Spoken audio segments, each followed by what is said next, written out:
Hey, Susan, what happened? My husband, David, finally arrived at my hospital room where I was recovering from my miscarriage. He glanced at me and muttered. Oh, again. Then he clicked his tongue in annoyance. When he saw my brother, Ryan, who had rushed to my side, he asked, So, who's this guy? Did you bring a man here? Ryan, unperturbed by David's attitude, calmly said, Hey, there's a woman covered in blood with long curly hair trying to hug you from behind. Do you know her? What? What are you talking about? David looked at Ryan in shock. Yeah, she's wearing a large light green, a peridot ring on her right ring finger. As soon as David heard this, his body started trembling. No. David groaned at Ryan's words and hurriedly dashed out of the room. My name is Susan Brown, 29 years old. I live with my husband, David, and work full-time while managing our household. Without any children, I work daily as an office employee. We are what you would call a runaway couple. It happened 5 years ago. When I was 24 and in my second year at my job, I was not allowed to participate in any company gatherings or drinking parties due to my parents' strict rules. Though such gatherings significantly decreased around the following year due to the pandemic, back then, young employees often went out together for fun. My family was very strict about attending drinking parties, and I was told not to go unless it was absolutely necessary. My colleagues always said, "You're not very sociable," which made me feel left out. One day, I sneaked out to attend a matchmaking party without my family's knowledge. That's where I met my current husband, David. David was 6 years older than me, a salesman dressed in a sharp suit. The people at the gathering introduced him as someone who excelled at his job. That day, he was very considerate towards me, knowing I wasn't used to such social events. He helped me keep up with the conversation, subtly stopped others from making me drink too much, and eventually saved me from an unwanted after-party, sending me home by taxi. At that time, he seemed very gentlemanly. I was instantly attracted to him. We soon started seeing each other personally and officially began dating. 6 months later, he proposed to me. I was ecstatic and immediately accepted. However, my family didn't take it well. My family is wealthy, with my dad being an executive at a major local trading company. My parents always told me, "We'll find a suitable partner for you."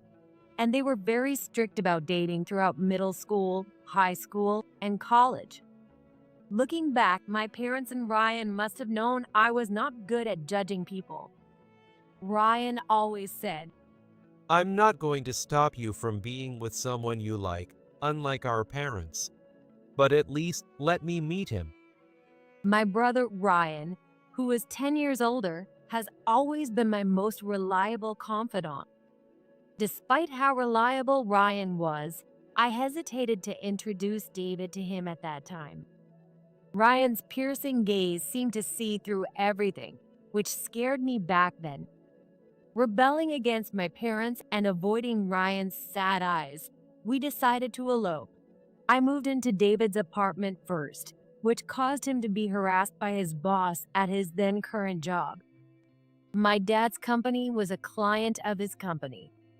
Back then, we were on cloud nine. We decided to quit our jobs and move to another state together. So we both left our companies and moved out of state. And that's when we registered our marriage there.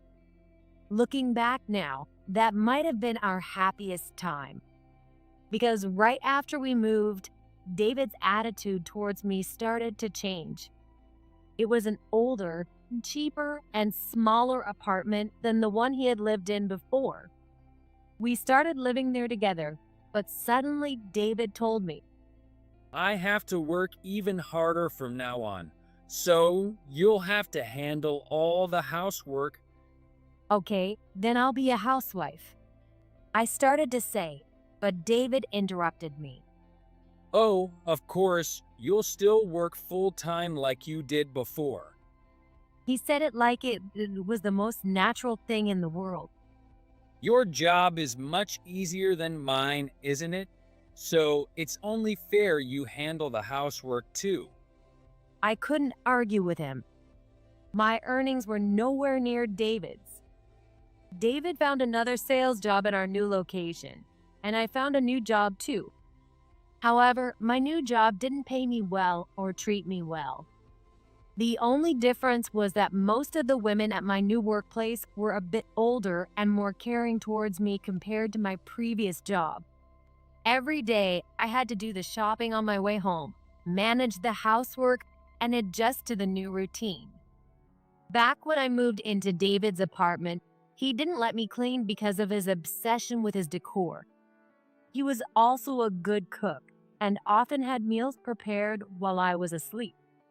But after we moved, he stopped doing any of that and left everything to me, harshly criticizing me if things weren't up to his standards. Hey, there's dust here. Sorry, I didn't notice. You missed it last time too. Don't think someone else is going to clean up after you forever. Got it. I just nodded in agreement. What he's saying is reasonable, I thought at the time. At home, I knew how to cook, clean, and do laundry, but I didn't have to do much of it. Now I had to do everything, not just for myself, but for him too. And if it wasn't good enough for him, he'd criticize me harshly, making it impossible for me to relax. Moreover, he pressured me for intimacy even when I was exhausted. Sorry, I'm tired today. But David didn't listen to me at all. Eventually, when he was unhappy with my refusal, he started going out at night more often. Oh, this is my fault, I kept thinking at the time, because it was true. David, who had been a top salesman at a good company, had to leave his job and move to a small apartment because of me. So I had to make it up to him. I convinced myself of that. I pushed myself to work hard and manage the housework, waiting for my often absent husband's return. Around our second wedding anniversary, I got pregnant. But I miscarried before I even realized I was pregnant. Even David was shocked at that time, immediately calling an ambulance and staying by my side, looking worried for a while. At that moment, I thought David's fading love for me had returned. But it was just an illusion. After I was discharged from the hospital and started working again, David began dipping into our joint savings. I don't remember when I noticed, but one day I decided to check the bank account and saw our balance was rapidly decreasing. What have you been spending money on lately? I nervously asked David about our joint savings. It's none of your business, right? Do you have a problem with what I do? But this account is our joint savings. There might be another emergency like my sudden hospitalization, and the same could happen to you too, right? Yeah, but that's because you had a miscarriage on your own. When I heard those words, I couldn't understand what he meant for a moment. What do you mean, a miscarriage? I was lost our baby. But it was your body that did it, right? I was at a loss for words. And we can always have another child in the future. Stop bringing up depressing topics. And with that, he went back to his usual routine. Can I have another one? I asked myself. No, the child I lost can't be replaced by anyone else. Even if I have another child, it will be a different one.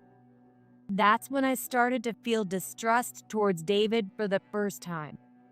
Another 2 years passed, and I got pregnant again. This time, I was determined to protect the baby, so I planned to cut back on work and eventually take maternity leave. However, it was hard to find the right time to discuss my pregnancy with David. He was often away on business trips at that time, but I knew those trips were a lie. When I tried to inform his company about my pregnancy and asked about his business trip, Business trip? David's boss asked me in a puzzled voice. I didn't send him on a trip. He told me he had to take leave for a family memorial service. Didn't you know? Oh, I must have remembered wrong. Please don't tell him I asked. It was a misunderstanding. I ended the call, but I felt completely drained. What on earth? How could he use such an excuse to take leave? Now that I knew he wasn't on a business trip, I tried to keep up the conversation without letting it show. If the company found out he lied, David would surely get scolded. And if that happened, he would blame me, get angry, and might even become violent. That was the last thing I wanted. I had to avoid that at all costs. If that happened, I might lose my second baby as well. I kept silent. When my morning sickness got worse, I finally told David I was pregnant. Oh, so we're adding another money sucker, huh? He grumbled. Even though I had started to distrust him, I couldn't believe he said that. No matter how bad things were, I didn't think he would say something like that. No, that's not right. I didn't want to believe it. By then, I already knew our joint savings account was nearly empty. After the first miscarriage, I had been saving up for the next childbirth expenses. But because of my growing distrust, I had also been slowly setting aside money in a separate account. When I saw that our joint account was almost empty, I resolved to use my own savings. Of course, I kept this a secret from David. If he found out, it was clear he would immediately threaten me to hand it over and take the money. The only place I could find some peace was, surprisingly, at work. Sometimes, my older female colleagues would worry about me. You don't look well. Are you okay? Are you tired? They often cared about me. At first, I would say I'm fine and continue working. Having worked at my current company for over 4 years, I can say that while the salary isn't high, but I get along very well with my colleagues. That's why I continued working there even longer than at my first job. And this time, my colleagues were much happier about my pregnancy than David was. That's because I had told them about my previous miscarriage. Most of my colleagues were much older than me and had been working since they were young, switching to part-time after having children. In other words, they understood my situation. They could sense that despite my severe morning sickness, I was forcing myself to work because I feared what my husband might do if I didn't. Eventually, my company, seeing that its policies were in place, told me, if you're having a hard time, you should take a proper rest. So, I was almost forced to take a leave of absence. Take care of yourself and come back to work with us. Those were their kind words. I was so moved by their warmth that I almost cried. Then, just as I was about to leave, I suddenly felt overwhelmingly tired and collapsed. I lost consciousness immediately and later learned that I had suffered severe bleeding on the spot. I was told that an ambulance was called immediately, and I was taken to the hospital. When I regained consciousness in the hospital room, my previously large belly was shockingly flat. I couldn't understand what had happened at first. But as I gradually realized what had happened to me, I buried my face in the pillow and cried silently. I took my smartphone from my nearby bag and called my family home. After a few rings, I realized what I was doing and quickly hung up, but soon after, my phone started ringing again. I couldn't move in my condition, so I could only turn the volume down. I couldn't ignore it, so I answered in a low voice. Hello. Susan? It was a familiar voice, Ryan. I recognized your number right away, but you hung up immediately. What happened? Unable to hold back my sobs, I slowly told Ryan over the phone that I had lost my second baby. Ryan just listened quietly. When I calmed down, Ryan spoke slowly. You've been through something tough, haven't you? Ryan is still the kind person he always was. Where are you now? Sorry, I'm at the hospital. I can't move. I'm in bed. I understand.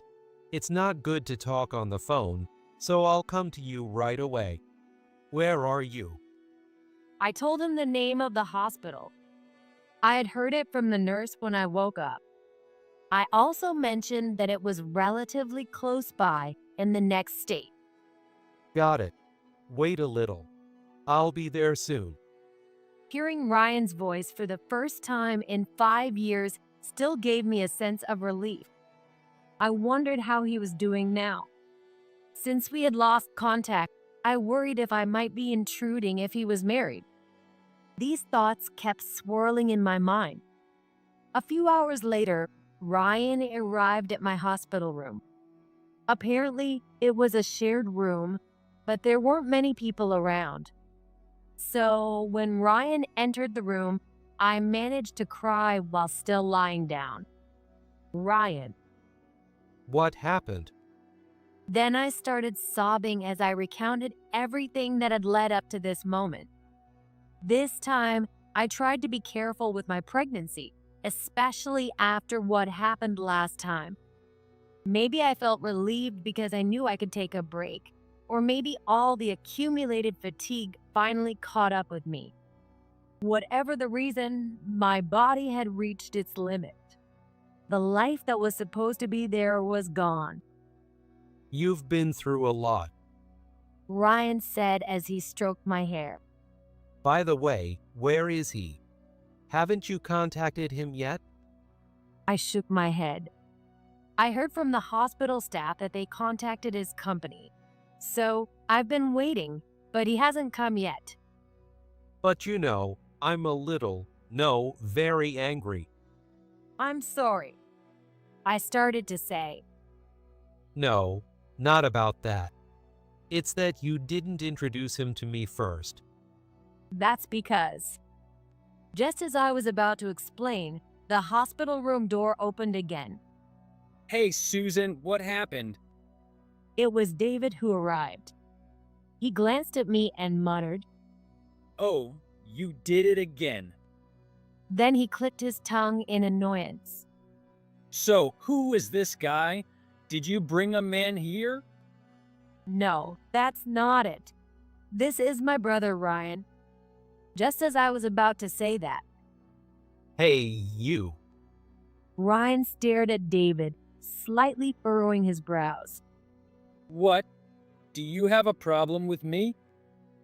No, Ryan squinted. but there's a woman with long curly hair covered in blood trying to hug you from behind. Do you know her? He said calmly to David. What? What are you talking about? David looked at Ryan in shock.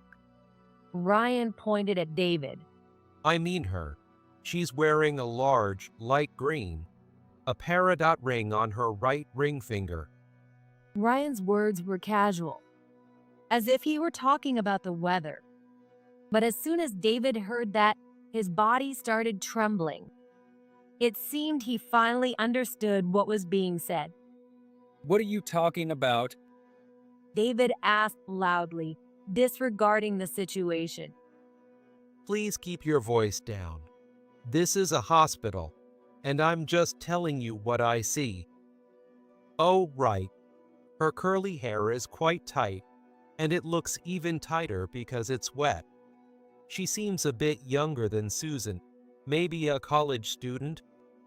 What are you saying? That woman is clinging to your neck, with bright red lips turned up in a smile. Ryan mimicked the woman's movements, causing David to shudder. No, what are you saying? That's nonsense. I'm just describing what I see. I don't know or care who she is to you. No, At Ryan's words, David groaned and hurriedly ran out of the room. What did you see this time? Yeah, just like I said. Anyway, I'll make a call outside. Wait here. Ryan said that and left the hospital room. So that's what he saw. I let out a big sigh. Before we got married, I didn't want Ryan to meet David because of Ryan's sensitivity or sixth sense, or whatever you might call it. It's been that way since we were kids. Ryan always found things I lost. There's something bad around you. He also saw through it when I was being isolated at school. He even complained about needing sunglasses when we visited cemeteries. It was just part of my daily life back then. I was afraid of what Ryan might say if he saw David, who was already opposed by the whole family. Ryan sees through everything. So you could say that I ran to a place where Ryan's gaze couldn't reach. Of course, that wasn't the only reason. Eventually, Ryan came back. Sorry for the wait. Who did you call? I'll tell you later. Then, with a serious expression, Ryan turned to me and asked. Do you really want to continue with him? I stayed silent. I kept gripping and releasing the blanket cover. It's hard for you, right? Come back home. Well, won't it be a problem for you, Ryan? If I returned, it would be to my parents' home. And it's Ryan who will inherit the family home. If he were married, I didn't want to be an unwelcome sister-in-law. Oh, I'm still single. What? You're still single? Yeah, because of this ability, it's hard to find someone genuine. Being able to see those things isn't just convenient. When I walked into this room, I immediately knew you weren't happy. There was a dark cloud around you. A dark cloud? Remember back in the day when you were falsely accused and your classmates avoided you? There's a similar dark presence around you now. You don't seem happy at all. Hearing this, tears started falling from my eyes again. Yeah. I nodded deeply. I can't take it anymore. I want a divorce. I thought having a child would make things better, but it wouldn't have. Yeah, your baby probably helped you realize that staying was a mistake. So, come back home. I'll handle him. Handle him? I wiped my tears and tilted my head. You'll see soon. Ryan said firmly. After I was discharged, I returned to my parents' home. My parents seemed very surprised to see me after so long. They might have wanted to scold me for eloping, but they were more shocked by how thin and gaunt I had become. You really went through a lot. My mom said this as she hugged me. You've learned a lot in your life. My dad told me that. Since I needed some time to recover, I submitted a request for a long-term leave of absence from my job. I needed some time to recover, so I submitted a long-term leave of absence to my company, adding that I might quit. They probably understood that I might be getting a divorce after witnessing my second miscarriage. You seem to have had good people at your company. Ryan observed as he watched my responses. Yes, it was the only place I felt at peace. I finally realized that I could never truly relax at home. A few days later, David came to my parents' house. I'm sorry, but I know Susan is in there. Please let me see her. He barged in with a very rude tone. We can't let you see Susan, Mom said firmly. but we need to talk to you. And what kind of talk is that? David played along. Let's get straight to the point. Please divorce Susan. Is that what Susan wants? Yes, she doesn't want to see you now. Oh, is that so? David said as he walked into the living room, guided by my family.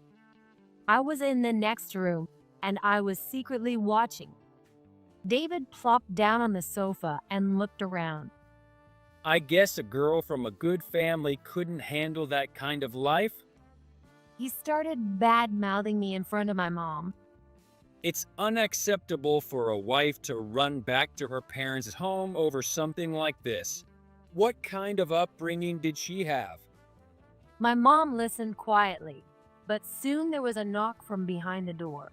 She responded, "Come in." From there, Ryan appeared. Your turn, Ryan.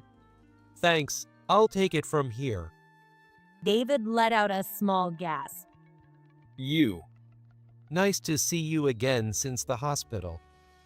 David tried to rise from his seat, but he couldn't manage it. As he tried to stand up, he was pushed back down by a strong force on his shoulder. At the same time Ryan entered the room, our family's security personnel had come in from the other side. We are from a long-standing family, and there's always some staff on standby. Ryan sat in front of David, who was being held down, and spoke. There are a lot of things I want to ask you. What do you mean? Ryan glanced and pointed his finger at the side of David, who was being held down. Today, the woman is clinging to your side, the same one as before. What are you talking about? Do you know this person? Ryan said that, and then he took out a picture of a woman in front of David, placing several photos on the table. David gasped again. How did you? David started, but then stopped. No, I don't know her. He tried to deny it, but it was too late. Really? You don't know her, but I can see that woman's arms, whether from behind or the side, slowly tightening around your neck. And you haven't even noticed, have you? I told you, I don't know what you're talking about. Well, I can see things that others can't. But I know that just seeing her isn't proof of what you did to her, so I had my people look into it. I asked if anyone knew a person like this. Ryan showed a drawing from his sketchbook. It's useful to explain things that aren't visible to normal people. So, in other words, he can draw to some extent. I had also seen his drawing. A woman with long, wavy, blood-soaked hair with a terrifying expression that was both resentful and smiling, clinging to David. Not only that, when Ryan explained her wet hair, I asked, "What do you mean?" Well, she's probably not alive anymore. Ryan said casually. For Ryan, seeing such things was a part of life, though it had caused him trouble when he was younger. When he was little, I struggled because of this condition, but now he had come to terms with it and managed it well. Ryan continued to address David. From what we found out, this woman is currently missing, isn't she? I told you, I don't know her. By the way, about this missing person. Ryan ignored David's denial and continued. Well, I actually looked into that situation. This is the investigation report. I had seen it too. After seeing the woman at the hospital, Ryan contacted our lawyer, who then contacted the police. Of course, he didn't mention his ability to see spirits. He simply asked if they knew anything about this person and wanted to understand her current situation. Regarding the police, the influence of my family standing in this area also plays a role. We found out that the woman had disappeared last year and her family had filed a missing persons report. By the way, The place where she lives is close to the apartment we used to live in the neighboring state. Could it be? I thought that maybe David had started seeing her around the time he began spending our savings and staying out. Could that woman be?